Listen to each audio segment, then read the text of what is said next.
اعوذ باللہ من الشیطان الرجیم۔ بسم اللہ الرحمن الرحیم۔ السلام علیکم ورحمۃ اللہ وبرکاتہ۔ حضور سرور دو عالم صلی اللہ علیہ وآلہ وسلم کا نور کریم جس روز حضرت آمنہ کے بطن میں منتقل ہوا وہ جمعے کی ایک مبارک رات تھی۔ اس رات فردوس بری کا دروازہ کھول دیا گیا اور ایک منادی نے تمام آسمانوں اور زمین میں ندا دی کہ آگاہ ہو جاؤ، وہ نور کریم جو اب تک ایک محفوظ اور مخفی خزانہ تھا جس سے نبی آخر الزماں حضرت محمد مصطفیٰ صلی اللہ علیہ وآلہ وسلم نے متولد ہونا تھا، وہ آج رات اپنی والدہ کے بطن میں منتقل ہو گیا ہے۔ اور ساتھ ہی منادی نے یہ بھی ندا دی، اے آمنہ تمہیں مبارک ہو، اے آمنہ تمہیں بشارت ہو۔ جب آپ صلی اللہ علیہ وآلہ وسلم کا نور کریم اپنی والدہ ماجدہ کے بطن میں منتقل ہوا تو قریش سخت قحط سالی میں مبتلا تھے۔ وہ خشک و بنجر سرزمین دفعتاً ہری بھری ہو گئی، درخت سرسبز و شاداب ہو گئے، ہر طرف سے اناج، سبزیاں اور پھل پھول اگنے لگے۔ تاریخ میں اس سال کا نام کشادگی اور خوشحالی کا سال پڑ گیا۔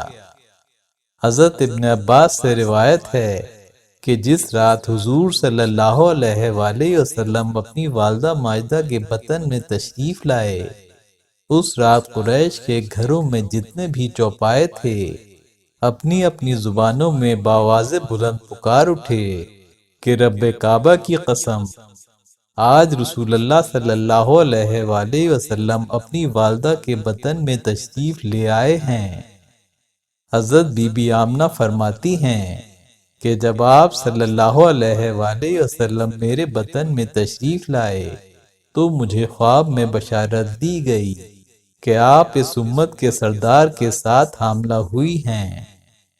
مروی ہے کہ آپ صلی اللہ علیہ وآلہ وسلم والدہ ماجدہ کے بطن مبارک میں اللہ تعالیٰ کا ذکر و تسبیح کیا کرتے تھے۔ ابھی آپ صلی اللہ علیہ وآلہ وسلم کی والدہ ماجدہ کے حمل کو 2 ماہ کا عرصہ گزرا تھا کہ آپ کے والد ماجد حضرت عبداللہ کا انتقال ہو گیا۔ حضرت ابن عباس رضی اللہ تعالیٰ عنہ سے مروی ہے کہ ان کی وفات پر فرشتوں نے اللہ تعالیٰ کے حضور گریہ کیا کہ اے باری تعالیٰ، تیرا محبوب یتیم ہو گیا ہے۔ تو اللہ تعالیٰ نے فرشتوں سے فرمایا کہ اس کا حافظ و ناصر میں خود ہوں۔ حضرت بی بی آمنہ فرماتی ہیں کہ میں نے اتنا آسان اور ہلکا اور بابرکت حمل نہیں دیکھا۔ حضرت بی بی آمنہ سے روایت ہے کہ جب حضور صلی اللہ علیہ وآلہ وسلم کی ولادت باسعادت کا وقت قریب آیا تو حسب معمول ان پر درد ذا کی کیفیت طاری ہوئی۔ اچانک انہیں یوں محسوس ہوا کہ سفید پرندوں کے پر کی طرح کسی روشن چیز نے ان کے دل کا مسا کیا ہو، جس سے درد فوراً جاتا رہا۔ پھر انہیں دودھ کی طرح کا سفید مشروم پیش کیا گیا جو انہوں نے پی لیا، اور پھر ان کو ایک عظیم نور نے گھیر لیا۔ انہوں نے طویل القامت خوبصورت عورتوں کو دیکھا تو تعجب سے پوچھا تم کون لوگ ہو؟ تو معلوم ہوا کہ وہ حضرت بی بی حوا، آسیہ فرعون کی بیوی، اور حضرت مریم بنت عمران ہیں، اور ان کے ساتھ جنتی حوریں تھیں۔ پھر آپ نے زمین سے آسمان تک پھیلی ہوئی سفید روشنی دیکھی۔ اچانک ایک نور ظاہر ہوا جس سے مشرق و مغرب سب روشن ہو گئے، اور آپ نے فضا میں ایسے مرد دیکھے جن کے ہاتھوں میں چاندی کی سراہیاں تھیں، اور آپ نے سفید جنتی چڑیوں کو دیکھا جن کی چونچ زمرد کی اور پر یاقوت کے تھے، وہ آپ کے کمرے پر سایہ فگن ہو گئیں۔ اسی وقت آپ کو 3 عظیم الشان جھنڈے دکھائی دیے، جن میں سے ایک مشرق میں، ایک مغرب میں، اور ایک کعبہ کی چھت پر نصب کر دیا گیا۔ بس اسی مشاہدے کی حالت میں اچانک حضور نبی کریم صلی اللہ علیہ وآلہ وسلم آپ کے بطن سے باہر تشریف لے آئے اور سارا گھر بقعہ نور بن گیا اور آپ مسکرا رہے تھے۔ آپ صلی اللہ علیہ وآلہ وسلم پیدا ہوتے ہی دونوں ہاتھوں کو زمین پر ٹیک کر سجدے میں گر گئے۔ آپ نے اپنی انگلی آسمان کی طرف اٹھا رکھی تھی، گویا اللہ کی توحید کی شہادت دے رہے ہو۔ پھر آپ نے خاک کی مٹھی بھری اور آسمان کی طرف سر اٹھا کر دیکھا اور تکبیر کہی۔ حضرت بی بی آمنہ کہتی ہیں کہ جب نبی کریم صلی اللہ علیہ وآلہ وسلم آپ کے بطن سے جدا ہوئے تو آپ کے ظہور کے ساتھ ایک نور نکلا جس سے مشرق و مغرب کے درمیان ساری دنیا روشن ہو گئی، جس میں آپ نے شام کے محل دیکھے۔ حضرت عبد الرحمن بن عوف رضی اللہ تعالیٰ عنہ اپنی والدہ سے روایت کرتے ہیں کہ جب آپ صلی اللہ علیہ وآلہ وسلم پیدا ہوئے تو میرے ہاتھوں پر آئے۔ میں حضرت بی بی آمنہ کی خدمت میں اس وقت موجود تھی۔ آپ صلی اللہ علیہ وآلہ وسلم کی آواز نکلی تو میں نے ایک کہنے والے کو سنا کہ کہتا ہے، اے محمد صلی اللہ علیہ وآلہ وسلم، آپ پر اللہ تعالیٰ کی رحمت ہو۔ مشرق و مغرب کے درمیان روشنی ہو گئی، یہاں تک کہ میں نے بھی روم کے محلات دیکھے اور ستاروں کو دیکھا کہ زمین کے اس قدر نزدیک آ گئے کہ مجھے گمان ہوا کہ مجھ پر گر پڑیں گے۔ آپ صلی اللہ علیہ وآلہ وسلم وقت ولادت کثافتوں سے پاک تھے۔ آپ مختون اور ناف بریدہ تھے۔ حضرت ابن عباس رضی اللہ تعالیٰ عنہ نے روایت کیا ہے، حضور صلی اللہ علیہ وآلہ وسلم 12 ربیع الاول عام الفیل بمطابق 22 اپریل 571 عیسوی بعد طلوع صبح صادق قبل طلوع آفتاب 4:20 بروز پیر مکہ معظمہ میں پیدا ہوئے۔ پھر اچانک آسمان کی طرف سے دھند کی مانند سفید بادل نمودار ہوا جس نے سارے کمرے کو اپنی لپیٹ میں لے لیا۔ اس سفید بادل نے حضور صلی اللہ علیہ وآلہ وسلم کو ڈھانپ لیا اور ایک منادی نے ندا دی کہ محمد صلی اللہ علیہ وآلہ وسلم کو مشرق و مغرب اور بحر و بر میں پھراؤ تاکہ سب جن و انس، ملائکہ اور چرند و پرند الغرض کائنات کی ہر شے ان کی صورت اور ان کے اوصاف کو پہچان لے، اور اعلان کر دو کہ جو ان کے پیچھے چلے گا وہ کامیاب ہوگا، باقی سب ناکام ہو جائیں گے۔ پھر ندا آئی، اسے آدم کی بزرگی دو، اسے شیس کی معرفت دو، اسے نوح کی رقت دو، اسے ابراہیم کی دوستی دو، اسے اسماعیل کی قربانی دو، اسے صالح کی فصاحت دو، اسے لوط کی حکمت دو، اسے اسحاق کی رضا دو، اسے یعقوب کی بشارت دو، اسے یوسف کا حسن دو، اسے موسیٰ کا روب دو، اسے یوشع کا جہاد دو، اسے دانیال کی محبت دو، اسے الیاس کا وقار دو، اسے ایوب کا صبر دو، اسے داؤد کی شیریں زبان دو، اسے یحییٰ کا زہد دو، اسے یونس کی اطاعت دو، اسے عیسیٰ کی سخاوت دو، اور تمام انبیاء کے اخلاق اور تمام انبیاء کا علم اور تمام انبیاء کی صفات جو ان میں متفرق تھیں وہ ساری مجتمع کر کے اس بچے کے سینے میں اتار دو۔ پھر تھوڑی دیر کے بعد بادل کھل گیا اور آپ صلی اللہ علیہ وآلہ وسلم دوبارہ نمودار ہوئے۔ آپ کا جسم اقدس 14ویں کے چاند کی طرح چمک رہا تھا اور اس سے تازہ کستوری کی خوشبو کے حلے پھوٹ رہے تھے۔ اس وقت غیب سے 3 افراد نمودار ہوئے، ان میں سے ایک کے ہاتھ میں چاندی کی صراحی تھی، ایک کے ہاتھ میں زمرد کا تشت اور ایک کے ہاتھ میں سفید ریشم کی چادر تھی۔ اس چاندی کی سراہی کے جنتی پانی سے آپ صلی اللہ علیہ وآلہ وسلم کو غسل دیا گیا۔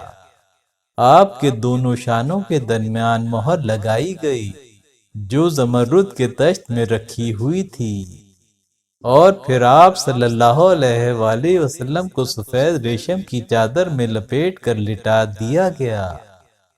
دایا نے حضور صلی اللہ علیہ وآلہ وسلم کی ولادت کے وقت آپ کو نہلانے کا ارادہ کیا تو آپ صلی اللہ علیہ وآلہ وسلم نے فصیح زبان میں فرمایا، میں آب رحمت سے غسل دیا گیا ہوں، ازل میں بھی پاک تھا اور اب بھی پاک ہوں۔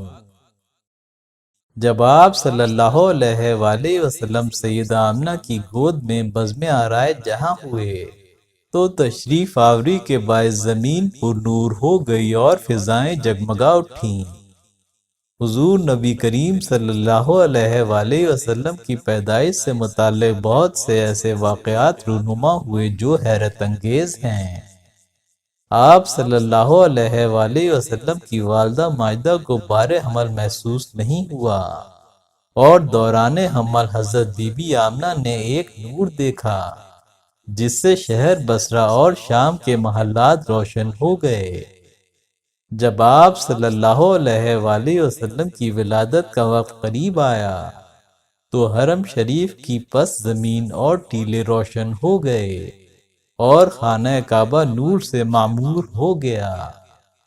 آپ صلی اللہ علیہ وآلہ وسلم کے ورود کے ساتھ ایک ایسا نور خارج ہوا کہ شام کے محلات نظر آ گئے۔ پہلے آسمانوں پر شیاطین چلے جایا کرتے تھے اور کاہنوں کو بعض غیب کی خبریں دے دیا کرتے تھے، اور وہ لوگوں کو کچھ اپنی طرف سے ملا کر بتا دیا کرتے تھے، لیکن حضور صلی اللہ علیہ وآلہ وسلم کی آمد کے وقت سے ان کا آسمانوں میں جانا آنا بند ہو گیا اور آسمانوں کی حفاظت شہاب ثاقب سے کر دی گئی۔ اس طرح وحی اور غیر وحی میں خلط ملط ہو جانے کا اندیشہ جاتا رہا۔ شیطان کو رجم کیا گیا اور اس کا آسمان پر جانا بند کر دیا گیا۔ ایسے ستارے آسمان پر نمودار ہوئے جنہیں کبھی کسی نے دیکھا نہ تھا۔ ساوا کی وہ جھیل جو کاشان میں تھی جس کی پرستش کی جاتی تھی وہ خشک ہو گئی۔ وادی سماوا جو شام میں ہے اور 1000 سال سے خشک پڑی تھی اس میں پانی جاری ہو گیا۔ دجلہ میں اس قدر طغیانی ہوئی کہ اس کا پانی تمام علاقوں میں پھیل گیا اور محل کسرا میں پانی بھر گیا۔ ایوان کسرا لرز اٹھا اور اس کے 14 کنگرے زمین پر گر پڑے اور طاق کسرا شگافتہ ہو گیا۔ فارس کی وہ آگ جو 1000 سال سے مسلسل روشن تھی فوراً بجھ گئی کہ ہر چند ان میں آگ جلانے کی کوشش کی گئی مگر نہ جلتی تھی۔ قریش مکہ نے اس رات ایک بت کو منہ کے بل گرا ہوا پایا۔ انہوں نے اس بت کو سیدھا کھڑا کر دیا مگر وہ پھر منہ کے بل گر گیا۔ بعد میں معلوم ہوا کہ حضور صلی اللہ علیہ وآلہ وسلم کی ولادت کی رات تھی۔ روایت ہے کہ روئے زمین کے سارے بت آپ صلی اللہ علیہ وآلہ وسلم کی ولادت کے وقت سرنگوں ہو گئے تھے۔ حضرت عبد المطلب جو اس وقت خانہ کعبہ کا طواف کر رہے تھے، انہوں نے دیکھا کہ سارا صحن کعبہ اچانک روشن ہو گیا اور بت منہ کے بل نیچے گر پڑے۔ شرفائے عرب کی روایت تھی کہ وہ اپنے بچے کو دودھ پلانے کے لیے گرد و نواح دیہاتوں میں بھیج دیتے تھے تاکہ دیہات کی صاف ستھری آب و ہوا میں بچوں کی بہتر جسمانی نشو و نما ہو سکے۔ آپ صلی اللہ علیہ وآلہ وسلم کی رضاعت کے لیے حضرت بی بی حلیمہ سعدیہ کا انتخاب کیا گیا۔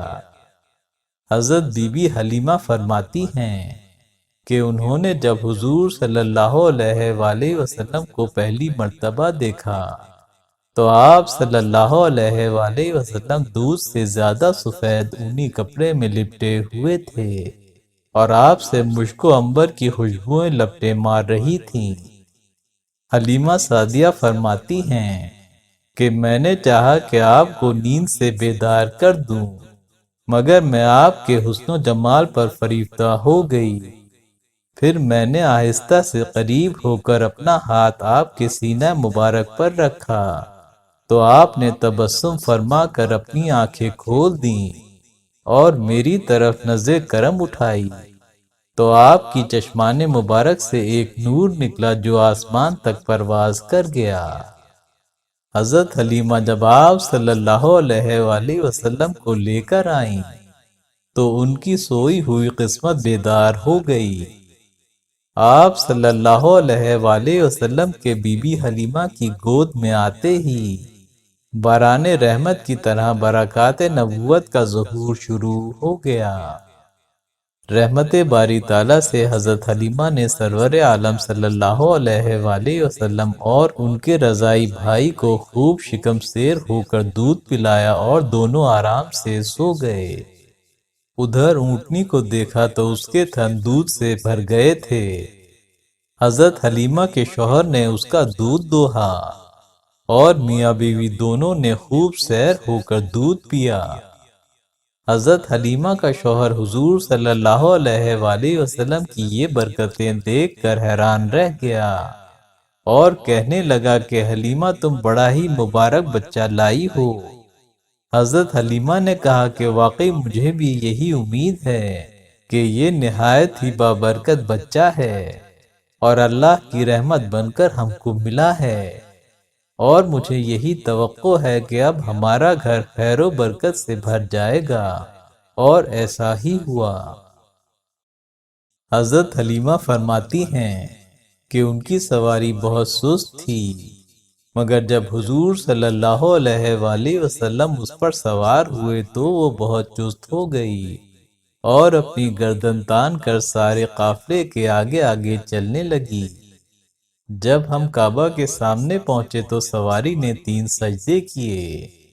قافلے کی عورتیں حیرت زدہ ہو گئیں اور بولیں، اے حلیمہ کیا تم اسی سواری پر سوار ہو کر آئی تھیں؟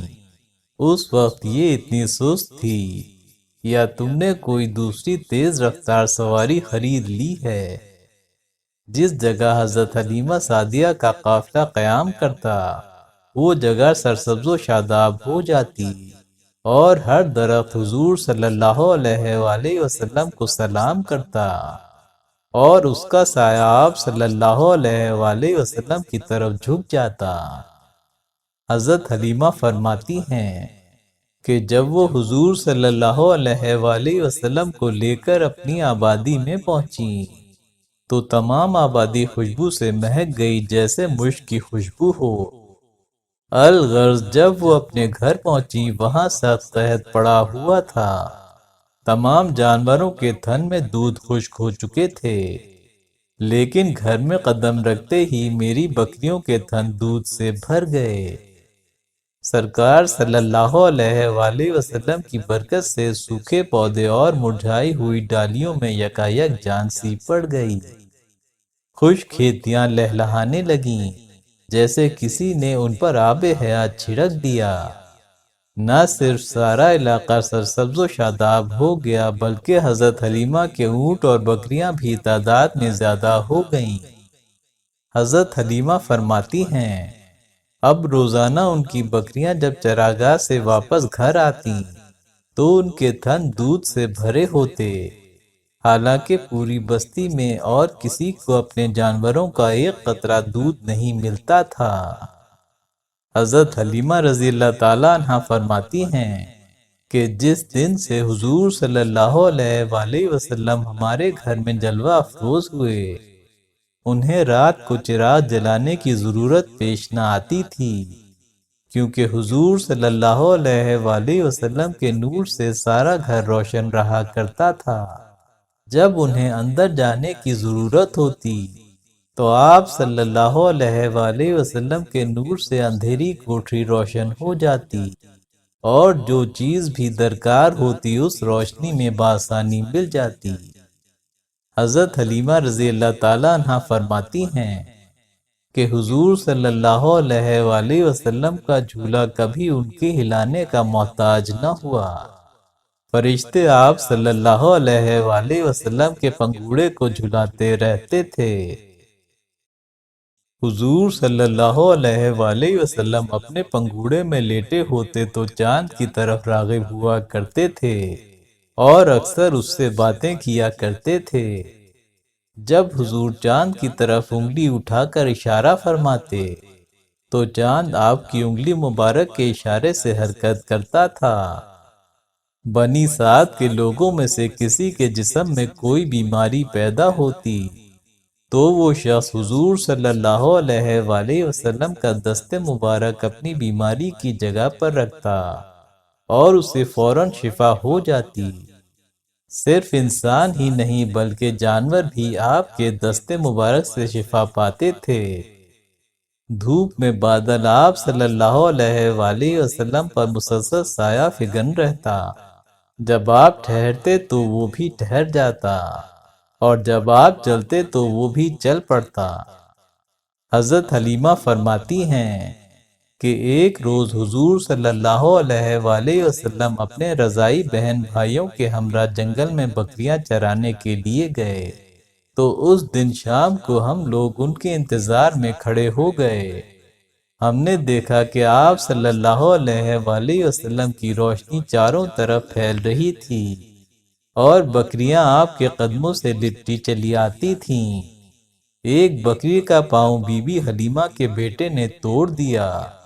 وہ جب آپ صلی اللہ علیہ وآلہ وسلم کے قدموں سے لپٹی تو حضور صلی اللہ علیہ وآلہ وسلم نے اس کے پاؤں پر ہاتھ پھیرا تو وہ فوراً اچھا ہو گیا۔ حضرت حلیمہ سعدیہ کے بیٹے نے کہا کہ آج ہم نے دیکھا کہ ہمارے اس بھائی یعنی حضور نبی کریم صلی اللہ علیہ وآلہ وسلم کے سامنے جو بھی جنگل کا جانور، درخت اور پتھر اور پہاڑ آتا، سب بلند آواز سے آپ صلی اللہ علیہ وآلہ وسلم کو سلام کرتے اور جس مقام پر آپ قدم مبارک رکھتے وہاں فوراً سبزہ نمودار ہو جاتا۔ دھوپ میں ایک بادل آپ پر سایہ کرتا، ریت پر آپ کے قدم کا نشان نہیں پڑتا تھا، پتھر آپ کے پاؤں تلے خمیر کی طرح نرم ہو جاتا اور اس پر قدم مبارک کا نشان بن جاتا۔ جب وہ بکریوں کو پانی پلانے کنویں پر گئے تو پانی جوش مار کر لبریز ہو گیا۔ الغرض آپ صلی اللہ علیہ وآلہ وسلم کا بچپن اللہ تبارک و تعالیٰ کے عطا کردہ معجزات اور آپ کے اعلیٰ صفات و کردار کا پیکر تھا۔ ذہانت اور دانش مندی چہرہ مبارک سے عیاں تھی جو ہر ایک کو اپنی طرف متوجہ کرتی تھی۔ چینل سبسکرائب کیجئے اور بیل آئیکن پر کلک کیجئے۔ لائک اور شیئر ضرور کیجئے۔ اللہ حافظ۔